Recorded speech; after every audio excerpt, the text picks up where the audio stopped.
Bismillah, Assalamualaikum warahmatullahi wabarakatuh. Oke, kembali lagi ke channel Abah. Oke, pada pertemuan kali ini Abah mau coba bahas tentang IPO atau Initial Public Offering. Apa sih Initial Public Offering? Oke guys, sebelum kita berada di situ, Abah mau coba disclose sedikit ya. Jadi IPO itu adalah bagian dari dana.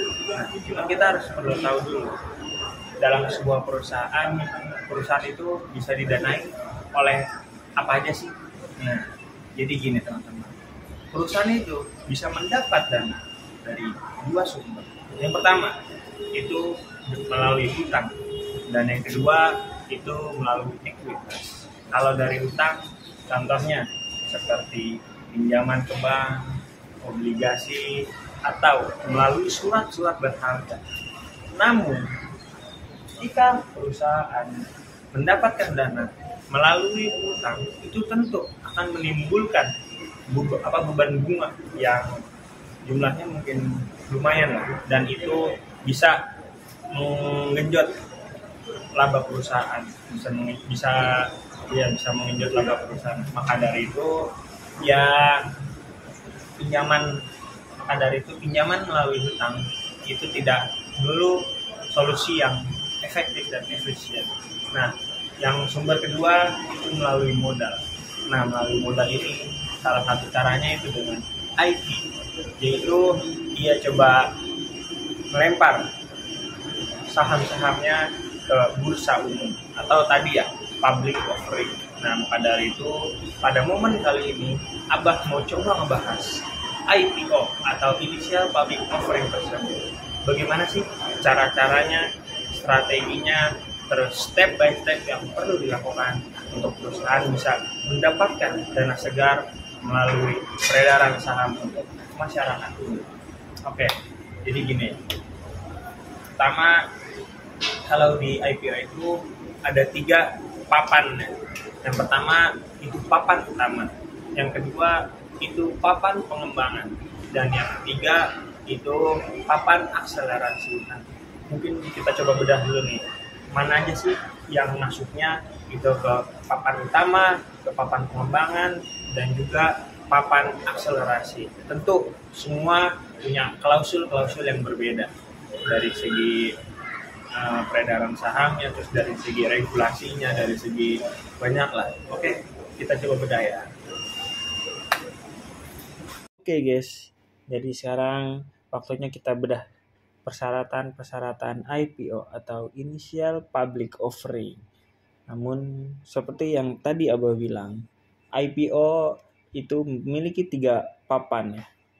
Papan yang pertama itu adalah papan utama, yang kedua papan pengembangan, dan yang ketiga itu ada papan akselerasi. Namun untuk perusahaan bisa masuk dalam kategori-kategori yang sudah ditentukan, itu ada kriteria-kriteria yang harus dipenuhi oleh perusahaan tersebut. Contoh, papan utama itu dari segi badan hukum ya. Nah, dari segi badan hukum ini sama-sama sebaik dari papan utama, papan pengembangan maupun papan akselerasi itu harus berbentuk perseroan terbatas. Dan yang kedua, dari ketersediaan komisaris independen, komite audit, dan juga unit audit internal. Itu untuk papan utama, dan papan pengembangan mereka harus memiliki ketiga komponen tersebut. Sedangkan untuk yang papan akselerasi dia harus memiliki, namun ada pada masa 6 sampai 12 bulan transisi. Nah, adapun ini yang mungkin sedikit berbeda itu pada kriteria masa operasional. Nah, di masa operasional ini itu kalau untuk di papan utama itu kurang atau lebih dari 36 bulan dia harus sudah beroperasi. Kalau papan pengembangan itu kurang atau lebih sama atau lebih 12 bulan. Adapun untuk papan akselerasi, yang penting mereka telah beroperasi secara komersil atau mereka telah membukukan pendapatan usaha pada tahun buku terakhir. Nah, untuk kriteria audit laporan keuangan, untuk papan utama itu minimal 3 tahun dan 2 tahun opini WTM atau wajar tanpa modifikasian. Nah, untuk papan pengembangan itu minimal 12 bulan atau 1 tahun opini WTM. Nah, untuk papan akselerasi itu sama ya, minimal 12 bulan atau 1 tahun dengan opini WTM. Nah, nanti ada lagi nih, ini kriteria pada aspek persyaratan keuangan. Nah, pada aspek persyaratan keuangan ini, itu jelas memiliki klausul yang berbeda-beda nih, antara papan utama, papan pengembangan, serta papan akselerasi. Kalau papan utama, itu ia harus memiliki laba sebelum pajak 1 tahun buku terakhir itu sama dengan atau lebih 250 miliar. Nah, kalau papan pengembangan itu sama atau lebih dari 50 miliar. Kalau untuk papan akselerasi itu tidak dipatokkan ya. Yang penting mereka mengikuti POJK nomor 53. Gitu. Nah, adapun untuk total aset dan kapitalisasi pasar serta arus kas dan kapitalisasi pasarnya itu masing-masing memiliki klausul yang berbeda-beda. Terus lanjut lagi, ini ada persyaratan jumlah sahamnya ya, atau free float setelah penawaran umum. Contoh, kalau di papan utama itu minimal 300 juta saham, nilai ekuitasnya kurang dari 500 miliar sampai dengan nilai ekuitas kurang dari 500 miliar dan kurang dari 2 triliun atau total saham 20%, 15%, 10%. Nah, untuk pemegang sahamnya kurang atau lebih 1.000 pihak. Terus harga saham perdananya itu kurang atau lebih harga awalnya 100 rupiah. Itu dari papan utama. Adapun untuk papan pengembangan itu minimal 150 juta saham.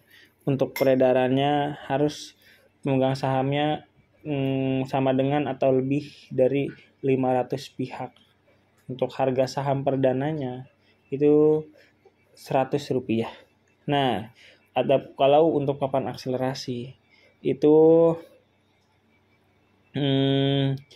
jumlah saham atau free floatnya itu minimal 20% aja. Namun untuk pemegang sahamnya sama dengan atau lebih dari 300 pihak. Namun untuk harga saham perdananya itu hanya 50 rupiah. Oke, itu saja. Oke guys, mungkin itu saja yang bisa Abah sampaikan. Semoga sedikit paparan yang tadi Abah sampaikan setidak-tidaknya itu bisa jadi referensi dasar buat kita semua untuk bisa mengenal lebih dalam apa itu IPO dan bagaimana caranya, sehingga kalau kita punya perusahaan kita bisa coba mengedarkan saham kita untuk bisa menghimpun dana masyarakat lebih banyak lagi. Oke, terima kasih. Sekian. Assalamualaikum warahmatullahi wabarakatuh. Abah pamit.